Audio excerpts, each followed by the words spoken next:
Can everyone see the screen now? Yep, sure can. Excellent. Good morning, and thank you for inviting me. Unfortunately, I couldn't come to the Pacific Northwest, which was quite disappointing to me. But what I would like to do is share some information with you to help keep all surveyors healthy and safe. I think some of us are old enough to remember a song that was sung in the 1970s. And why can't I advance my slide here? My slide's not advancing. Let's see. The up and There we go. Yeah, you got it. If you think back to the 1970s, you very well may recall the Hollies sang a song that had the lyrics in it, "All I need is the air that I breathe." Well, the same concept holds true today for us as marine surveyors. And I will tell you that I recently had the opportunity to survey a boat where I found actual lethal concentrations of an atmospheric hazard on board the boat. And we're all very happy that the outcome was good. So what I'd like to spend a little bit of time talking about today is how we can protect ourselves in the best possible way. Because as surveyors, we can experience a number of different hazardous atmospheres while we are doing our job and conducting the survey of a vessel. According to OSHA, and I took a look online, and Canadian OSHA has pretty much the same definition of what a hazardous atmosphere is. It's an atmosphere that poses to an individual the risk of death, incapacitation, impairment of ability to self-rescue, injury, or acute illness. Now, I don't know about you, but I don't want to go on board a boat and die. I don't want to become incapacitated, nor do I want to have any of these injuries or illnesses occur. Yet we can tell you quite emphatically that if we don't include looking for these when we do our surveys on board all vessels, and it's not just pleasure craft or commercial vessels, it's all vessels, and you're going to see that some are more susceptible to these hazardous atmospheres than others, that we put ourselves at significant risk. What we really need to think about is that when we are talking about this idea of an atmospheric hazards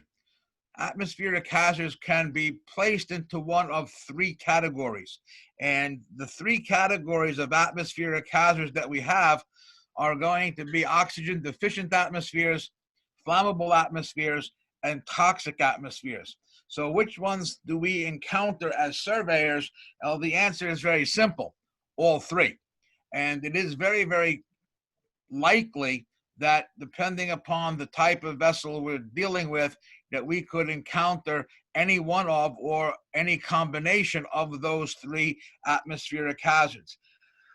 The key for us to remember, and one of the things we're going to spend a little bit of time talking about, is that we cannot detect some of these things by simply using our nose. And consequently, as part of our surveyor's toolkit, we should be carrying a detecting device that allows us to look for and find some of these hazards. And I will tell you that if it wasn't for my detector recently, I'm not so certain how the outcome of that survey would have occurred, because we found extremely lethal concentrations of carbon monoxide on board a boat. Now, what we need to think about is that the air that we are breathing, whether we're in the Pacific Northwest and in British Columbia or here on the East Coast of the United States in New Jersey, the normal atmospheric air that we have is 20.8% oxygen.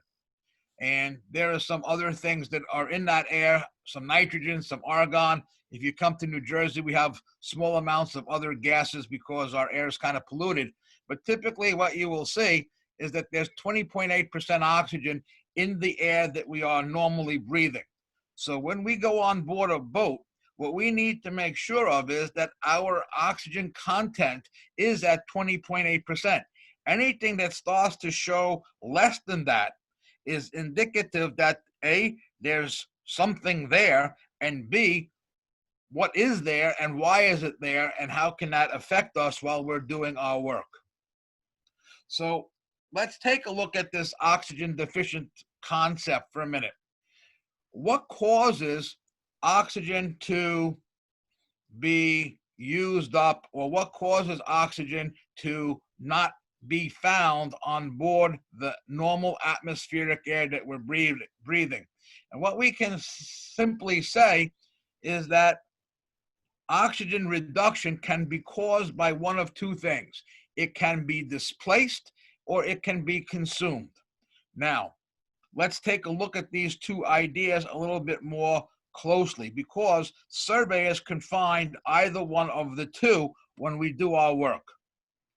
If we displace the oxygen, it means that something was intentionally placed most times to remove the oxygen from the workspace.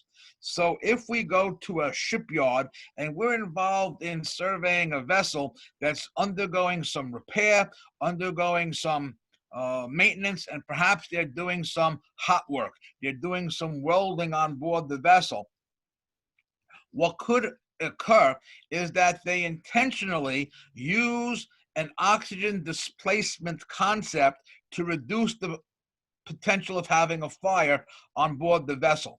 So they could flood the area with argon, nitrogen, or carbon dioxide, and by using one of those inerting gases, reduce the oxygen level to a point where any of the sparks or slag from the welding operation will not cause a fire, because we don't have enough oxygen for us to support the combustion.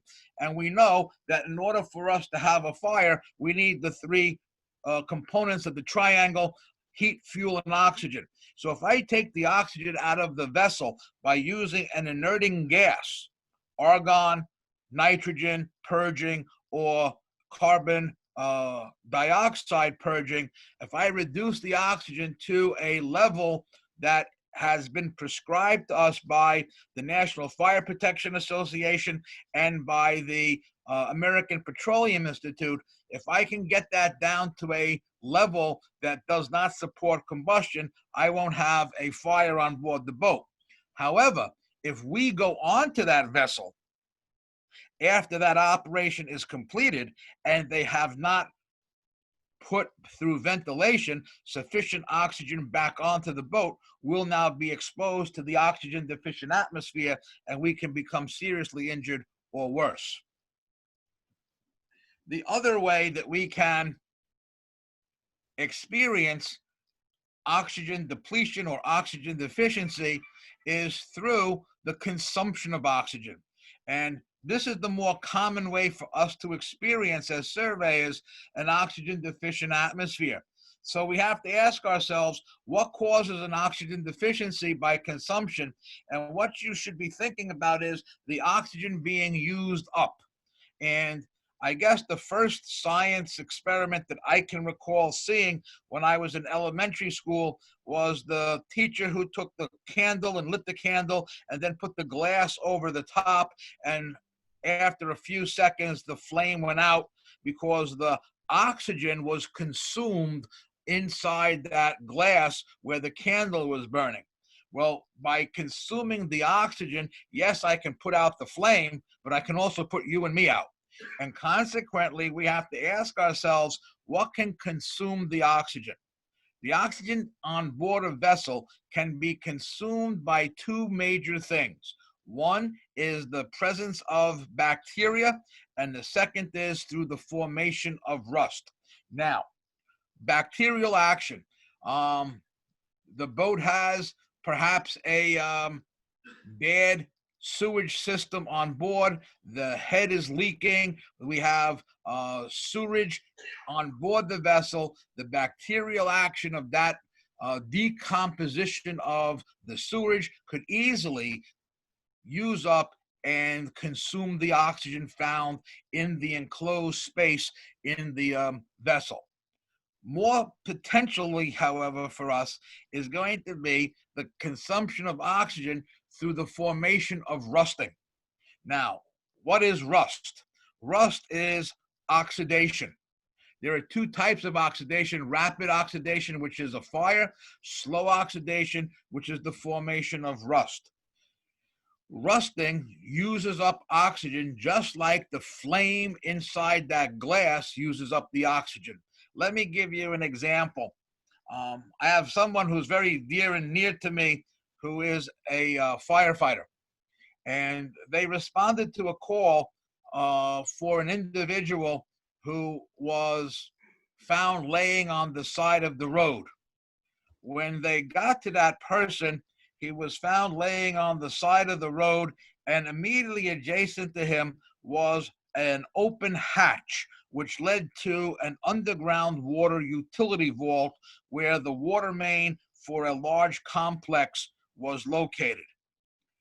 After they revived him, he indicated that he had been going down into that hatch to check on the meter to determine whether or not the complex was paying the right amount of money for the water that they were using.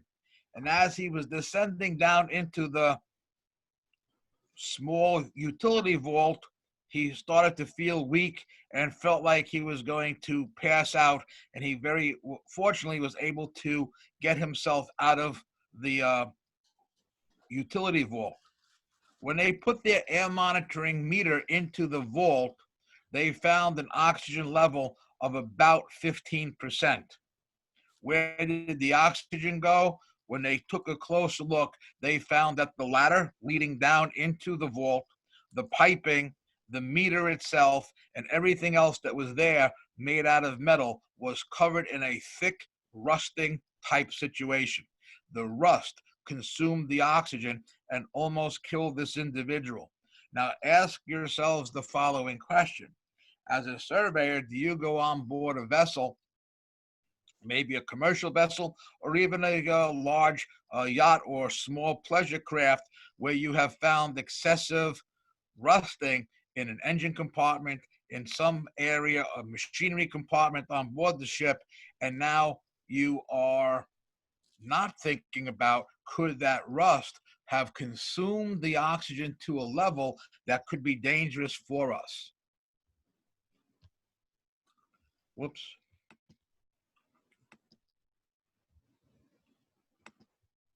So what is dangerous for us? We know that there's 20.9%, 20.8%, or we round up to 21% oxygen normally found in air. At 19.5%, we start to see some of the signs of hypoxia, the effect of lack of oxygen on our body. The first sign that we are going to see is that we might perhaps start experiencing a headache.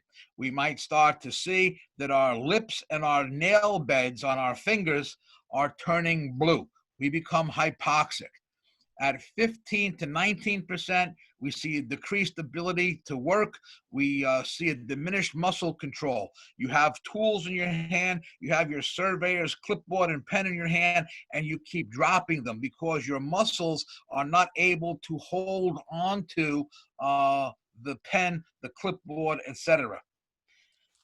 Our bodies are kind of unique. And as we start to experience this decrease in oxygen, our brain is saying to our lungs and our heart, hey, send us more oxygen. We need it. So at 12 to 14%, we start to breathe heavier. We're trying to get more oxygen into our body. But what we're really doing is we're drawing more of the oxygen deficient air into our cells. So this is really kind of important to see. And you'll see that as the oxygen level goes down, as it shows on the slide, a variety of other things occur. If you are in an area that has 6 to 8% oxygen, the probability of death is 100%. And if you are in an area of 4 to 6%, coma occurs in 40 seconds, respiration ceases, and death occurs.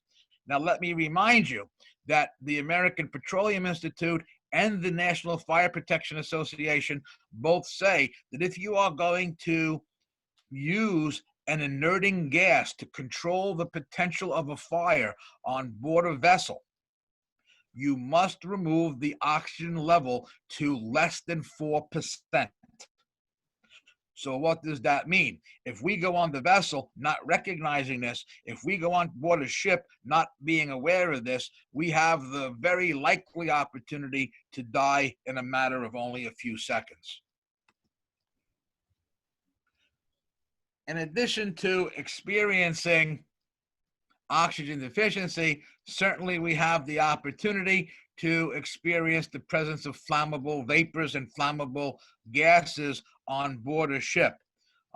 We remember that we have those three things, heat, fuel, and oxygen, that need to be present.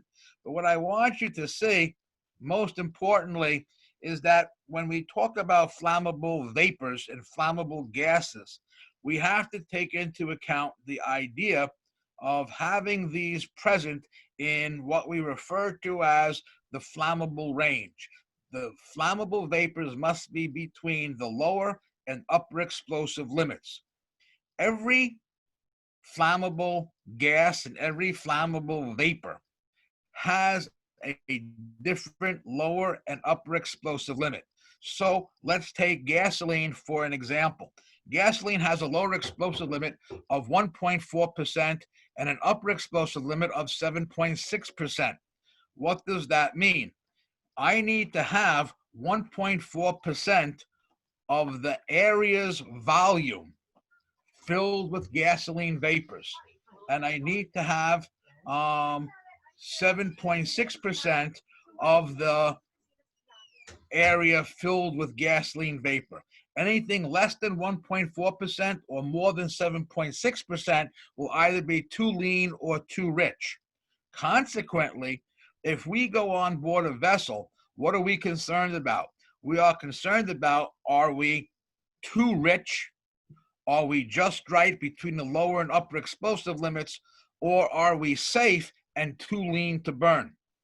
The important thing for us to remember is if we were to go on board a ship, on board a boat, some type of craft, and we found extremely high levels of flammable vapor where they're too rich to burn, at some point in time, as we try to get all those vapors safely out of the vessel, out of the bilge, out of the engine compartment, we are going to pass through the explosive range, and for a period of time, we will be just right for the fire or the explosion to occur.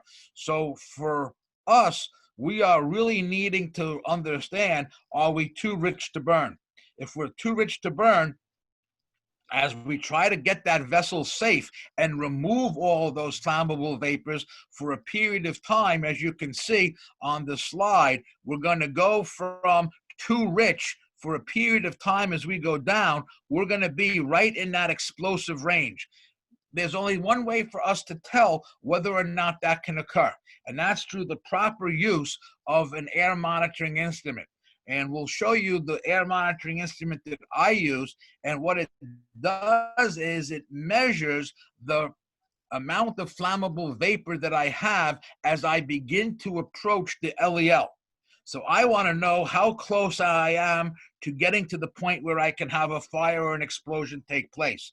So when my meter reads 10%, it does not mean that I have 10% of the engine compartment or the bilge filled with gasoline vapor. It means that I am at 10% of this lower number, or 0.14% of the engine compartment or the bilge, for an example, would have flammable vapors in it.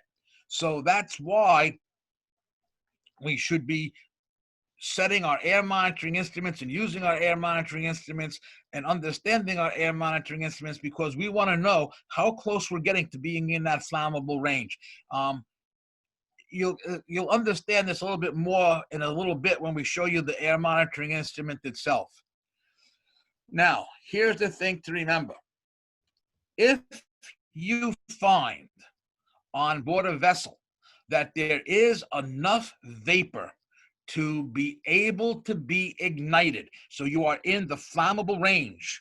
So for us in the use of gasoline as the example, all right, let me go back a slide. If we are in the flammable range between 1.4% and 7.6% by volume, if we have that right amount, if we're right here between these two limits, if we have enough vapor there, not only is it going to be an explosive atmosphere, but what I want you to remember is that that atmosphere will also be toxic. And if we are ever in the flammable range, remember, it will be toxic by either displacing the oxygen, because now there's so much flammable vapors present that it pushed the oxygen away, or the flammable vapors will be at a toxic level for that substance. And that's what we call the concept of IDLH, immediately dangerous to life and health. Now, let me go back for a second. And please, if you have any questions, yell out the questions so I can answer them for you, because I really believe that this is important stuff. Let me just go back one more slide. Now, I need to have 1.4% up to 7.6% by volume of flammable vapors in the air. What I can easily do, what you can easily do, is convert 1.4% and 7.6% to parts per million, which is how we typically refer to and how we typically relate to toxic atmospheres. 1.4% is the equivalent of 14,000 parts per million. So what I can intelligently say is, if I was in an engine compartment and there was a gasoline leak in the engine compartment, okay, what I need to think about is, if I have 1.4% present, I'm going to have a fire or an explosion. Another way of saying that is, if I have 14,000 parts per million. So 1.4% and 14,000 parts per million are the same.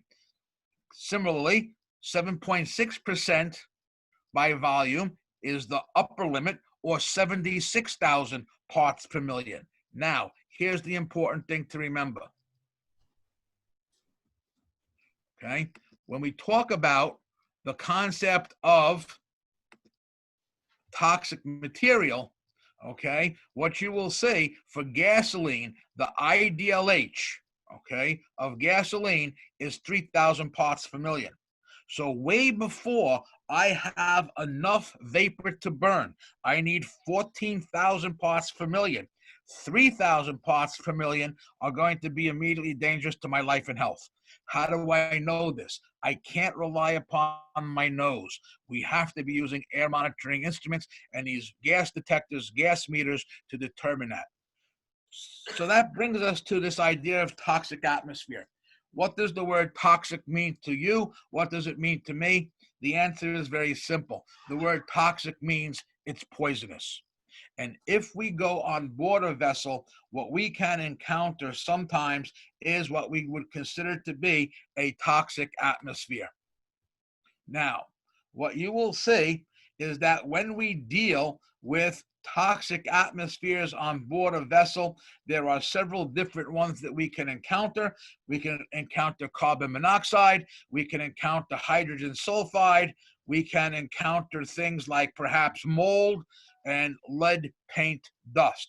Uniquely, what you will see is that these toxic atmospheres can be gases, they can be vapors, or they can be particulates. The two that I want to spend some time with you this morning discussing are going to be those of carbon monoxide and hydrogen sulfide, because they really are important for us to understand. So let's say we are going to conduct a pre-purchase survey with a sea trial. The exhaust system has deficiencies. We take the vessel out, we do the sea trial, maybe we go down into the engine compartment, into the engine space to do some temperature readings. We go down to do a very complete and thorough survey. And now what did we just do? We entered into an engine space and we might be exposed to very significant levels of carbon monoxide. I recently had the opportunity to go on board a vessel this past November. It was a pre-purchase survey. The purchaser wanted not only the survey, but he also wanted an engine oil analysis. Following the protocols, the engine needed to be run, the two engines on this boat needed to be run so that the oil was warm, gave a good representation of the condition of the engines. So when I spoke with the owner of the boat who was going to meet me there, I asked him if he could start the engines and have the engines running at the marina before I got there so I could grab the sample right away. And he agreed. When I got to the boat, I went on board, and he was already on board the vessel, and I found him laying down in the forward berth on the bed, and he said to me, "I'm sorry for not getting up." He said, "I'm just really very tired." I almost immediately began experiencing a pretty significant headache. I grabbed my meter, I turned it on, and instantly my meter went into alarm mode, and we had a very near lethal exposure to the carbon monoxide found on board the vessel. We immediately got him and myself off the boat, and I called the local fire department, and they sent some fire apparatus to the scene. I guess I forgot to tell you, I happen to be a firefighter. In fact, I'm the fire chief in my community. They sent fire units to the scene. We compared our meters. Their meters verified what my meter was saying. We had a very high level of carbon monoxide on board the boat. As the level went down, after we shut the engines off, etc., and it was safe for me to enter into the engine compartment, we went into the engine compartment, and we really had to look for it. But what we found was about a quarter size hole in the exhaust pipe. And consequently, had I not gotten there when I did, if I didn't have my air monitoring instrument with me, both that individual, myself, either one of us or both of us could have been killed from the carbon monoxide. So I really urge you, if you're going to be doing sea trials, you're going to be doing surveys of any type, and there is the presence of any type of combustion engine, that we use our carbon monoxide detector. Now, here is the thing that we want to dispel the rumor. Yes, carbon monoxide is found in diesel exhaust. Diesel engines produce less carbon monoxide than gasoline engines. However, they can still produce lethal amounts of CO given a proper amount of time, and the exhaust is contained in an enclosed space. In fact, if you go to the IIMS website, and I got to tell you that I love your website, there's actually an article about a carbon monoxide exposure on board a boat, and it really is quite an interesting read. But yes, there is carbon monoxide potential from diesel engines. And many people don't believe that that is true, but there are many articles about that that you can find. And if you want, I'll be happy to share them with you. Now, what are the effects of carbon monoxide? Well, normal background is 0 to 1%. We're always going to have some carbon monoxide in the air, 0 to 1 part per million, rather. There's always going to be some in the air because of automobile exhausts, emissions from factories, and things of that sort. 35 parts per million is the legal enforceable level. Anything above 35 parts per million is considered dangerous to humans, and both Canadian OSHA and US OSHA can cite you for being exposed to more than 35 parts per million. At 200 parts per million, you will see that you will begin to get some minor fatigue, some nausea, some dizziness. At 400 parts per million, if you are exposed for more than 3 hours, it is considered to be life-threatening. 800 parts per million, you will go unconscious in 2 hours, and death will occur within 3. Now, when we went on this boat in November of 2019 in Brick, New Jersey, we had 900 parts per million in the galley and salon area of the boat. Now, we weren't on board the boat for more than 2 minutes, so we did not have unconsciousness and a lethal outcome. But if I didn't get to that boat when I did, and that guy had laid on the berth, the forward berth, longer, he very well could have gone unconscious or perhaps died. Above 1,600 parts per million, you will see that death occurs within an hour, and anything above 12,000 parts per million, you will die within 1 to 3 minutes, which is pretty significant. Now, in the United States, there is a place that is called Lake of the Ozarks. This happens to be the hand and arm of a very good friend of mine who also is a surveyor, and he was asked to come aboard a vessel that the people, every time they went on the boat, were getting sick. And what he experienced was, this is about 40 seconds into leaving the marina, he was getting 257 parts per million of carbon monoxide on board the boat. He has a small handheld carbon monoxide detector in his hand. That detector costs about $187 and US dollars, and he uses it as I use mine on a regular basis, just to see if we have any presence of carbon monoxide on board the boat. Where was the carbon monoxide coming from? Ultimately, it was discovered that the owner of the boat had done some modification to the boat, and in doing so had caused a carbon monoxide leak. Hydrogen sulfide is kind of a unique hazardous concept for us to think about as well.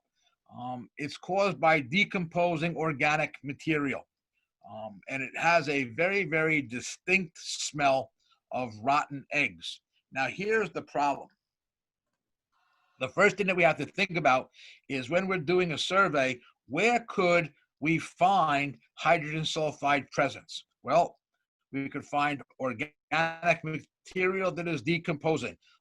Maybe they didn't empty the holding tank, and that decomposition of the organic material in the holding tank, maybe there's a leak in the sewage system or components of the sewage system, releasing that organic material byproduct of decomposition, hydrogen sulfide. The problem is, if we smell that rotten egg odor, we have to remember that hydrogen sulfide takes away our sense of smell. And what it does to the human body is something that we refer to as olfactory fatigue. It takes your sense of smell and it removes it. So you no longer have the sense of smell. What that does for us is it gives us the impression that the material is no longer there. I can't smell it anymore. It can't be there. But in fact, it is there. And what we're doing is we're breathing more and more of it into our body, and slowly but surely, we're poisoning ourselves. So what we want you to see is that this stuff is really pretty bad. It has a very, very low odor threshold. There's very, very little for you to needed for you to detect it. You detect it at very, very small amounts. It's offensive. At 10 parts per million, excuse me, the first thing that's going to happen is you're going to get some sore eyes. Your eyes are going to start to burn. Your eyes are going to start to hurt. Why? Hydrogen sulfide plus moisture, okay? If you do the chemical equation, H2S and H2O ultimately can result in the formation of some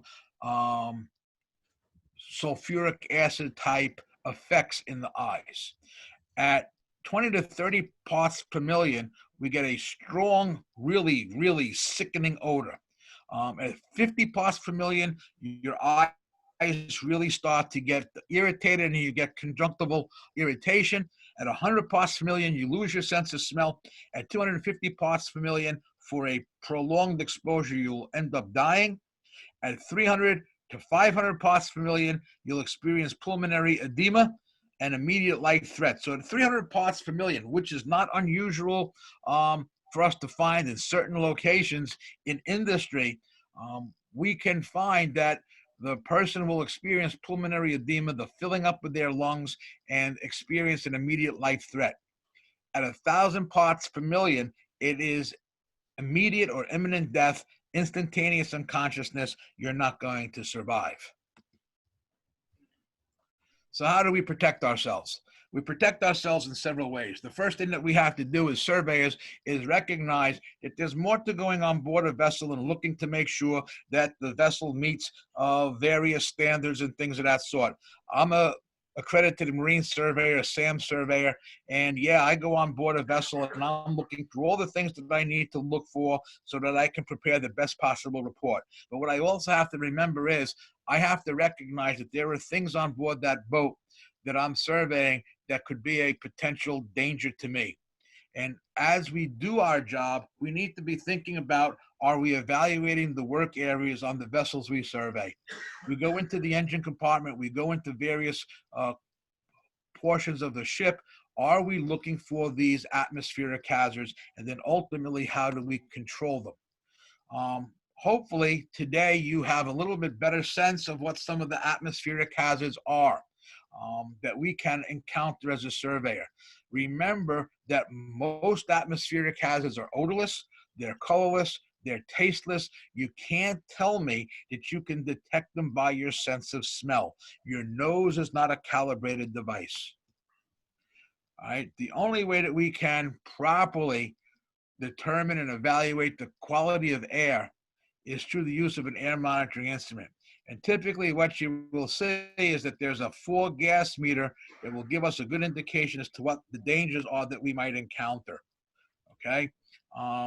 So we protect ourselves by monitoring the air and always being aware and observant, and I'll show you my meter in a minute. So let's take a moment to review. All right, we need you to be healthy and safe. We need you to be aware of these hazards, and consequently, if you have any questions, feel free to contact me. That's my email address. And if you want, we'll send you a copy of the slides that we showed you today and things of that sort. Now, I need somebody to tell me how to.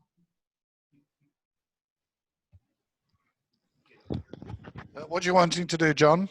I want to go back to the screen so that people can see my ugly face here in New Jersey. Have you ended your slideshow? Yes, sir. So if you stop the share, Okay. as we did earlier when we were practicing. Okay. There we go. We can see your lovely face, John. Okay. So this is the air monitoring instrument that I use.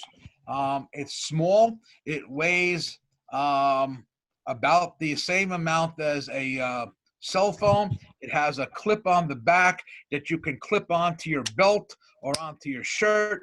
And what it does, I'm going to turn it on for a minute. Okay, you can see that it gives me a digital readout, and this is going through a self-calibration and check, and it is what we refer to as a 4-gas meter. So this meter is going to detect the presence of oxygen and tell me how much is there.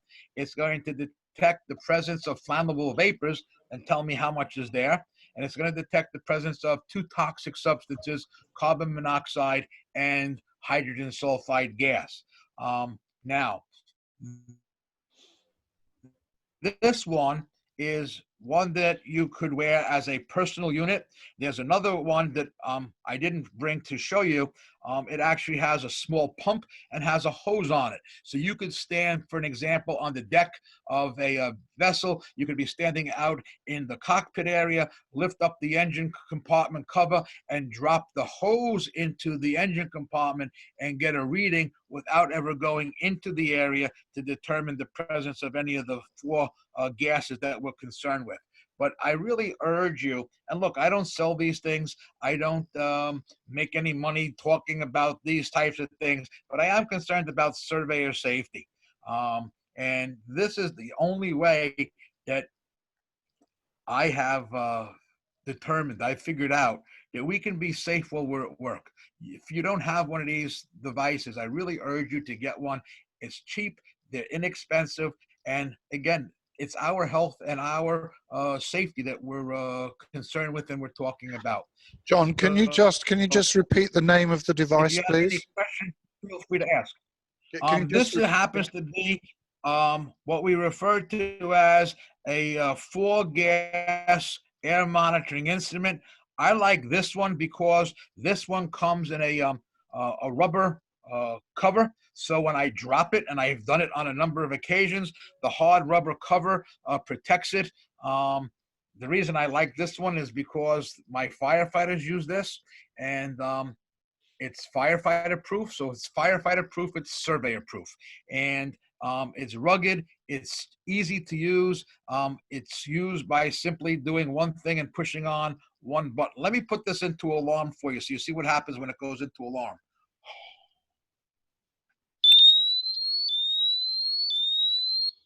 Okay, I just put it into alarm by exhaling my exhale there into the meter.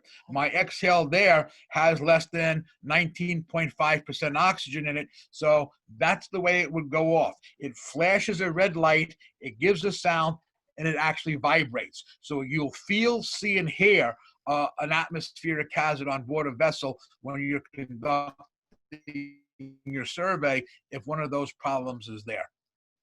Questions, please ask. I'm here to help you. John, is that a rechargeable battery? Yes, there's a rechargeable battery. There's a new meter that just came out that I just happened to buy for myself as well, and it only detects carbon monoxide. You turn it on, and it doesn't shut off. It's on for 2 years. It's $187. It's requires no calibration. It requires no servicing. You turn it on, and it's on for 2 years. And it tells you every day that you use it, how many days are left. So I think mine is like got 604 days or something like that. When it's done, what do I do with it? I can either throw it in the garbage, or I can send it back to the manufacturer and they'll give me some rebate for the purchase of the next one. So that's even better. It's like requires nothing for us to do but turn it on once and we're all set. Right, questions in the room, anybody? I'll have to walk around with a microphone so that John can hear. So John, I'm going to go walkabout. We'll start with Sarah. Yeah, hi John. What's the manufacturer of the unit that you have? This one is manufactured by Honeywell. It's called the BW Honeywell Gas Alert Quattro. And if you want, I can send you information about this. It is got the approvals from Underwriters Laboratory. It has the Canadian CSA approval. It has factory mutual approval. It's intrinsically safe. It's a really good meter, and it's very inexpensive. So if you're interested in the one that I happen to use, I'll be happy to send you some literature on it. I'll put my email, or Sarah, you can give everybody my email again, and we'll be all set. Other questions? Okay, hang on. England are 10-3 up, by the way, in the John, I work in the oil and gas industry, and I'm dealing with this every day of my working life.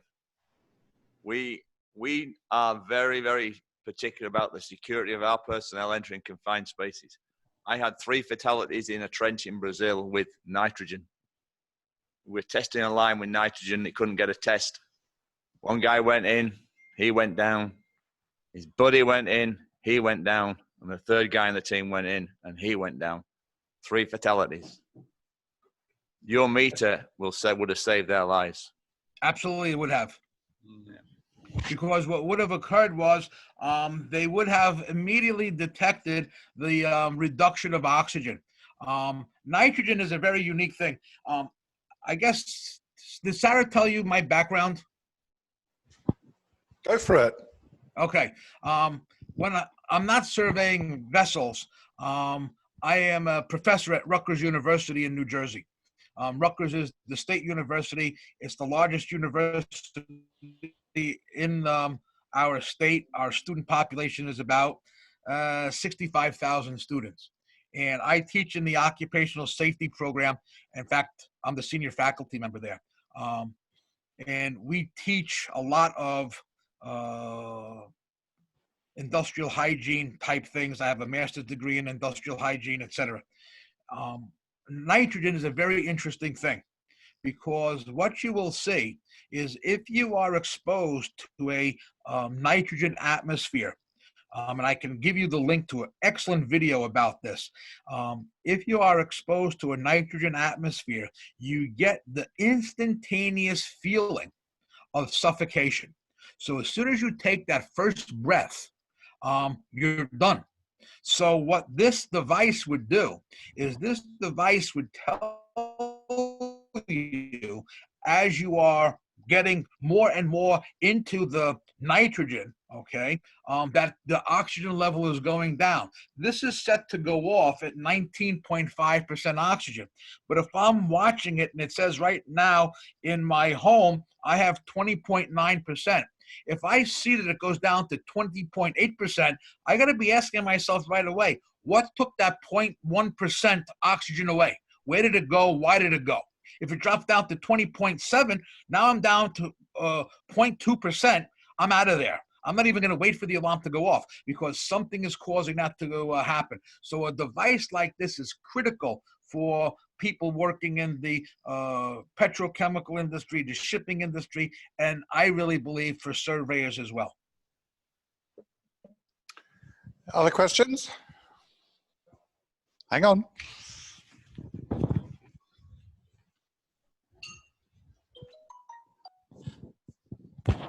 Thank you, John. Very interesting. Two questions for me. How do you calibrate this instrument before taking it into use each time? Excellent question. And that's a very technical question. When you use air monitoring instruments like this one, there's something that we refer to as calibration, and there's something that we refer to as a bump test. The difference is I do the bump test. Okay, so I have a small cylinder of gas that I attach to the air monitoring instrument. There's a little device that screws on, and with a hose, I attach it to this cylinder. And what happens is when I allow the cylinder gas to enter into the air monitoring instrument, the cylinder gas has in it, for an example, 50 parts per million of carbon monoxide. It has 5 parts per million of hydrogen sulfide. It has 17% oxygen. So when I turn the gas cylinder on, immediately that's what the reading should be on my air monitoring instrument, okay? So I am doing a field or a bump test.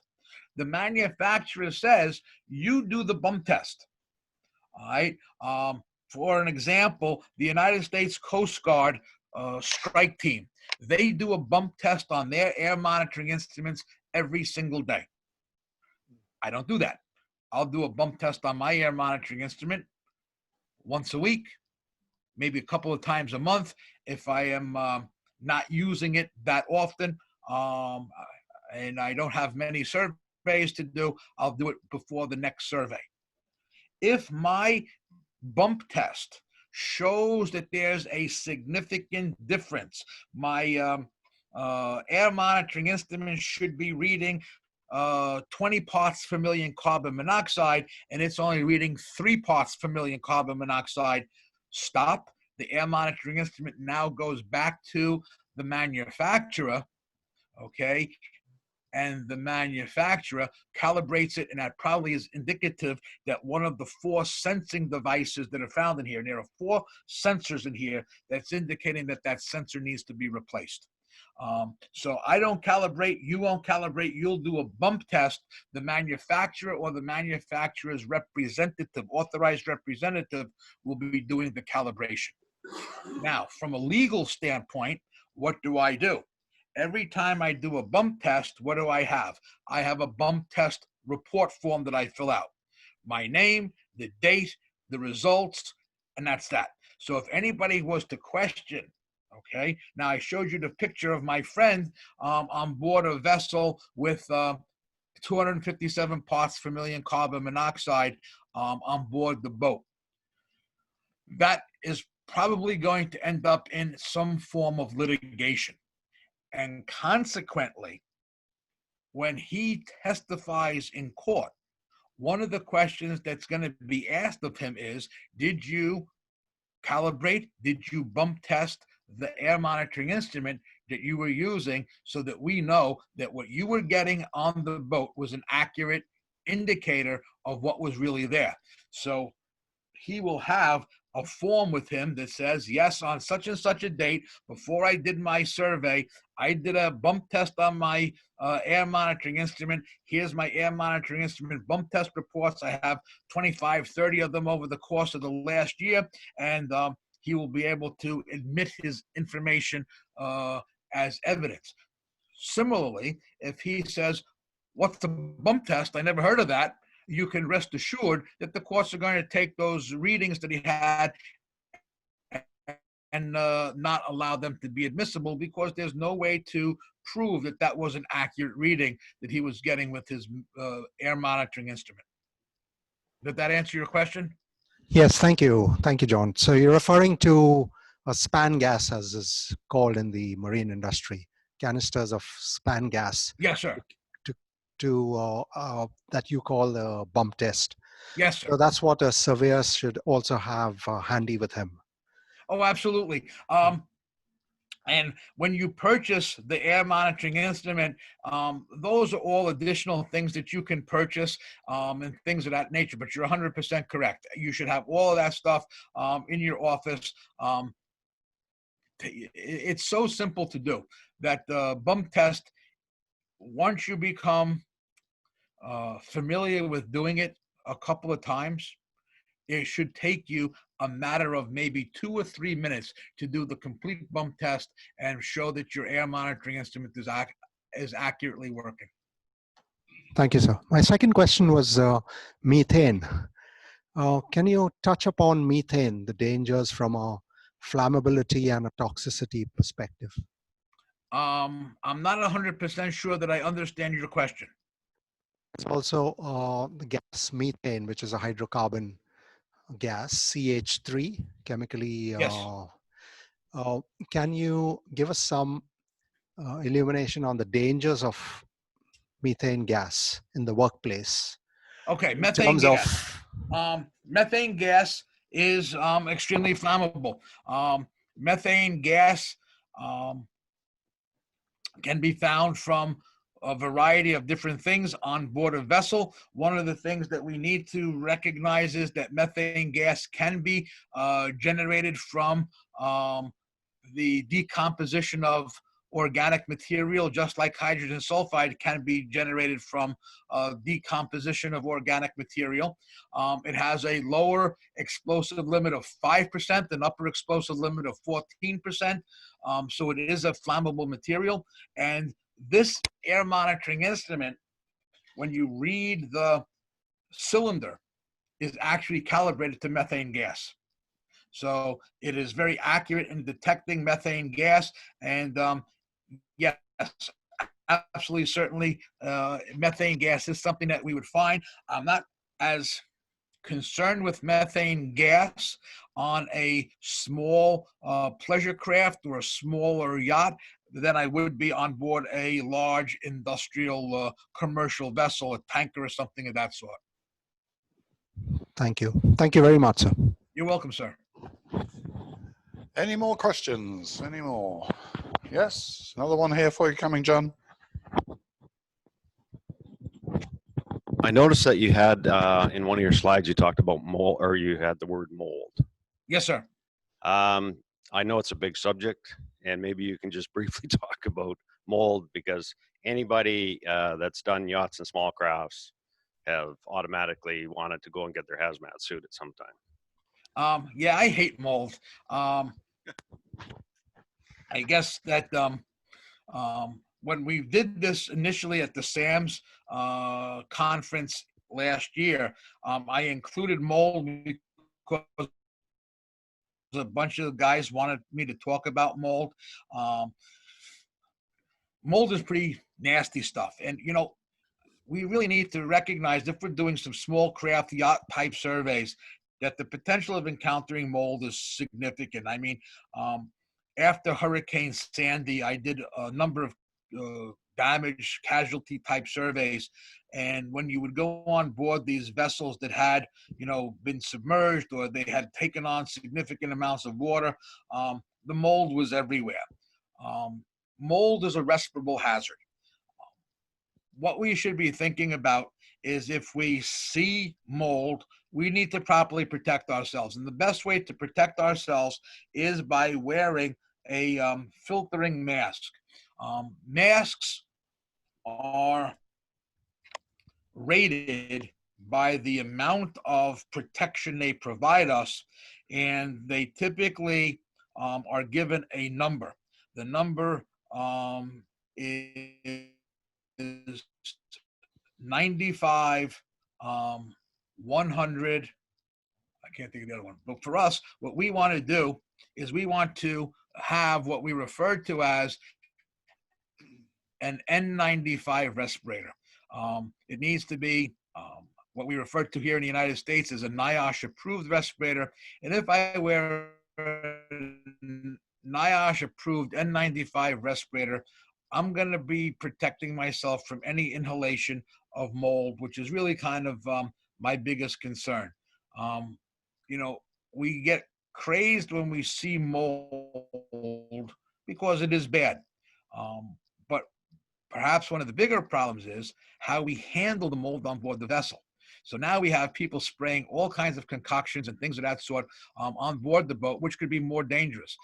Spraying bleach, spraying other materials could expose us to equally dangerous, if not more dangerous, types of things. If you would like, I'd be happy to send you, and please ask Sarah for my email. I'll send you a whole thing on mold on board vessels and how we should be addressing it. You can use that for your information. Yeah, thank you, John. If I can just jump in as well, I think I referred yesterday to Michael Pinto's article. It's in the Report magazine, published 7 days ago. So that's available and worth reading. It's 5 pages there on mold. I don't know if you know Michael Pinto, do you? Just by name. I've never met him in person. Yeah, interesting guy. He's made mold his specialist subject. Absolutely worth the read. And I am in touch with Michael. We're going to try and put together a series of seminars, which will be all broadcast online through Zoom or available through YouTube. I'm going to try and do that later this year because it is a difficult and, well, we learned a lot, James, didn't we? Yeah, we learned a lot about mold in Baltimore a couple of weeks ago, so a couple of months back. So, any other questions?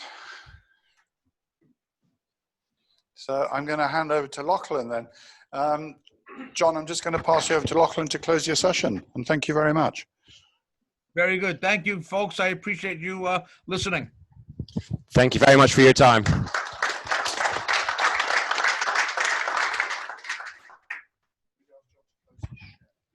Okay, John, can you close your share?